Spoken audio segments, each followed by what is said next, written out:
Welcome back to my channel. Today, what I'd like to do is just do a quick recap of some of my most recent slabs.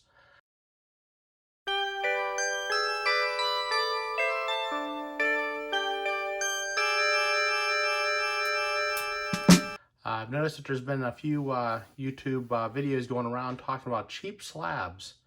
Well, I wouldn't exactly put these into terms of cheap slabs, but I have been noticing the price has been going down.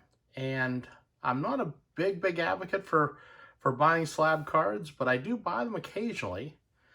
And I'll kind of tell you a little bit about these because it's a little interesting discussion I'd like to have. So the first one I bought back, it was actually in May, and I haven't shown this yet. It's a 1960 Bob Gibson. This is his second year card. His first card goes for about $1,000 a card. A 1959, it's a high number. His rookie, very hard to get, but this is his first card right here, or second card, I mean. And I got it in a 3.5. It's an SGC slab. And taking a look, it looked really good on the pictures. Now, one of the things I did notice, and let's see if I can show you, right here, there's a slight crease. So this does have a crease down here in the bottom, right in here. But all in all, a nice card. I was pretty pleased with it. The corners, not bad. And the 3.5, I ended up spending $60 on this. So it was a little pricey for my range, but I thought it was reasonable. And then I went to a card show and I saw this one here.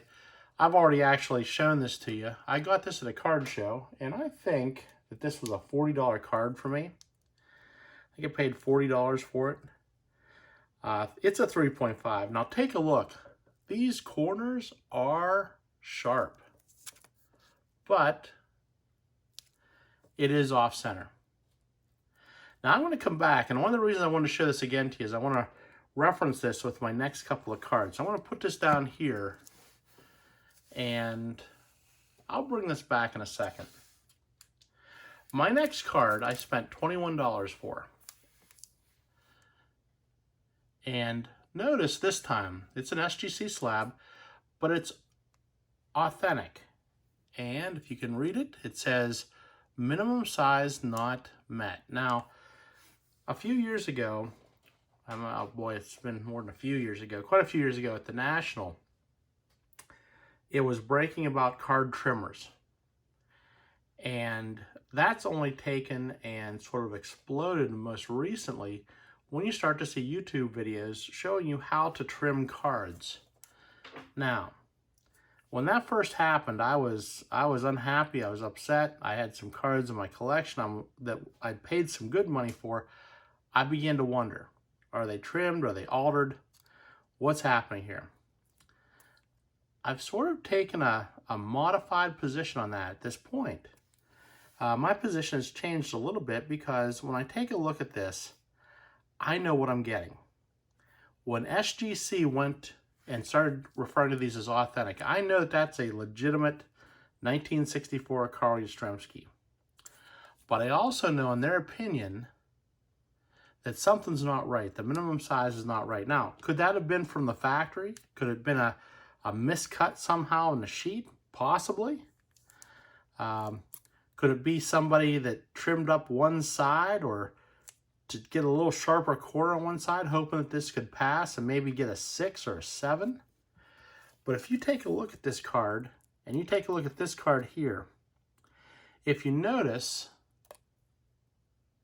try to get it so there's no glare, if you notice, the left side has a pretty thick border, and it's a thicker border than the left side of the Yastrzemski. And if you look at the Star-Drills right, that border looks to be about the same size as the border on the right for Carl Yastrzemski. So without even measuring this, just by looking at it, I can kind of say, hey, it looks to me like that left side, this card's a little bit more narrow left to right. So that might be what the issue was with that. But I don't have a problem with that because I know going in that was the issue. Now, let's take a look at, let's see if I can get this on the screen here. One more. And I just got this one here, and this was a Al Kaline, and this one I spent $30 on. And notice what it says. It says evidence of trimming. So they've actually decided that this was actually trimmed. But when you look at those corners are sharp. And when we take a look at this card, it has a great visual appeal.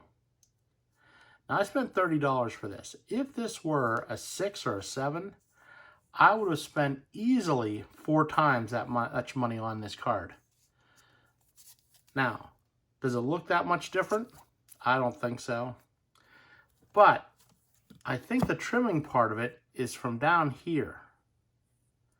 Because if you look and compare these cards, it seems to me that the left side of the Kaline matches up about as the same as the left side, the right side of the Stargell. The right side at the top matches up about the left side of the Stargell in thickness there. So it's off-center, I know, but there's no question it's not off-center. But if you notice, where did they get the trimming on this but not on this one? Well, if you look down here, it looks like there's just a little bit of an indentation. So maybe when they trimmed this, it wasn't trimmed out perfectly. Again, 5-6 years ago, I'd have said no way to this. But this is a chance to get a great copy, a copy that looks great. I mean, this is sharp for my collection that I could not afford otherwise. And it will be considered a trim card. But I know that going in. No one tried to sell it to me as a non-trim card, and that's the key, I think, to this. As long as you know what you're getting and you're paying for it, there's no problem, in my opinion, with that, as long as they're up front with you. One of my more recent purchases is this 1992 Mariano Rivera. I didn't have this card. I didn't collect Bowman cards in 1992, and I've seen this in different places, different card shows. I did go out and spend $60 on this. This is a near mint, mint 8. Looking at this, and I'll bring this up here so you can see, those corners are real sharp. The centering looks pretty good. Maybe a little wee bit left to right off-centered, but not much that you can hardly tell. What a nice card. Nice example to add to my collection. But the gem. And for those that don't know, when you get one of these, this is a authenticity guaranteed card. So I believe it had a value or a selling price of greater than $200. This is the first one of these that I bought. I don't spend a lot of money on cards, but I did on this one because I was having significant difficulty trying to find a good example of it. So what happens is you buy this. The seller doesn't send it to you. They send it into eBay. eBay examines the card, determines if it's authentic or not. Great idea. It added about 3 days to the overall time to get. So it was quick. It wasn't one of those things where it took a long time.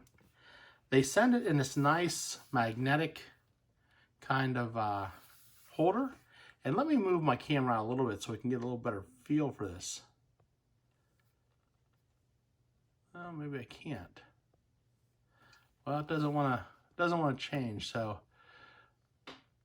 if we take a look, we open it up right like this, and then we open this up here, and there we go.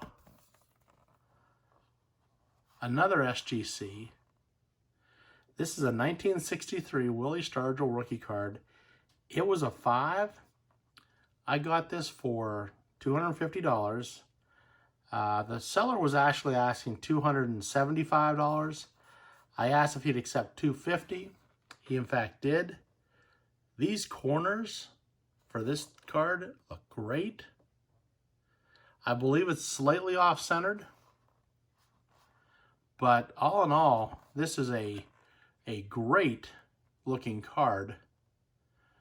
Great addition to my set. I do PC the Pirates, and if you notice, I had the 64 Stargell.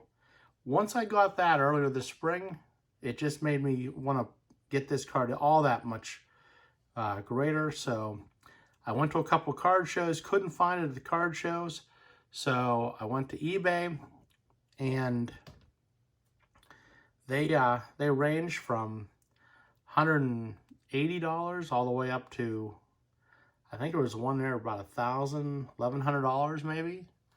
So I found the one that I could afford the best. Now the only thing that was helping me here is I think these slabs have been coming down some. So not like it wasn't like I ended up spending even more for this. I think this card would probably have gone easily $350 maybe 2 years ago or a year and a half ago. So nice thing about that is we're kind of coming back down a little to more reasonable prices. But this will be a nice addition to my collection. And there you have it. These are the slabs, my most recent slabs that I've added. I can't even fit them all on the screen. Thank you for sticking it out with me and taking a look at these. I'd like to hear your comments, especially on the idea of buying authentic cards from SGC where there is a qualifier. It's a real card, but there's something not quite right with it. And I will say, these cards are going for significantly less money than some of the cards that have been graded. So, I mean, you can kind of take a look at comparing the Stargell being $40, the Yastrzemski was $21, the K-Line was $30. And there's not that much difference in the way they look. So if you want a great looking card at a much reduced price, maybe that's something you want to do. You can also find these on PSA if you get them as a off-centered card. A lot of times you can get that for a good looking card. It has an off-centered qualifier for a lot less than what you normally would find for a card in that condition. But anyway, thank you, and I'm glad you stuck it out with me. If you're a subscriber, I really thank you. If you're not a subscriber, please hit the subscribe button down below and follow along as I kind of spend the rest of the summer kind of sharing some of my collection with everybody and just kind of talking about why I do what I do.